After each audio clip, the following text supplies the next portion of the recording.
on the Roger Stone indictment. Can you confirm that you are the high-ranking Trump campaign official who spoke with Stone about what damaging information WikiLeaks and Julian Assange might have on Hillary Clinton?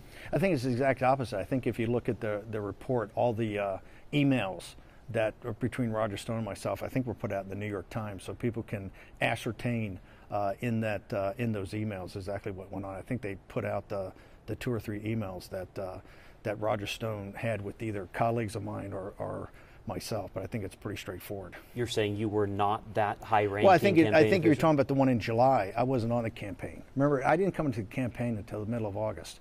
So when you talk about the official in July, I couldn't have been because I wasn't on the campaign at the time. You've seen those reports that you are that high-ranking in July? I don't think so. I think most people understand that is someone that was associated with the campaign at the time. I didn't start in the campaign until August 14th. And those were about what happened in the middle of July.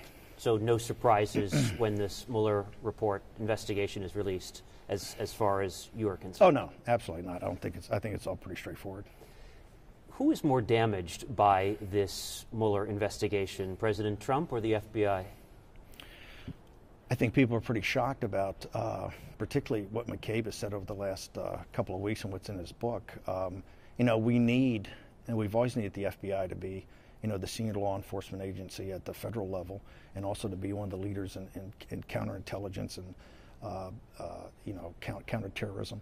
I think it's pretty shocking, some of the stuff that we've seen in the FBI. I think the Crossfire Hurricane, which really hasn't come up, which was what they started on this surveillance of the Trump campaign in the summer of 2016, that really hasn't come up. I've said now for over a year, I believe we need a new church commission, like Frank Church, like we had about the CIA and the FBI back in the 1970s. I think we need another church commission, an independent panel of senators and other senior people to actually look at the activities of the CIA, activities of the FBI, and I think it ought to be bipartisan, and I think it ought to commence immediately after these reports are filed by Mueller and other people. But I think the FBI needs to be looked at, needs to be reviewed.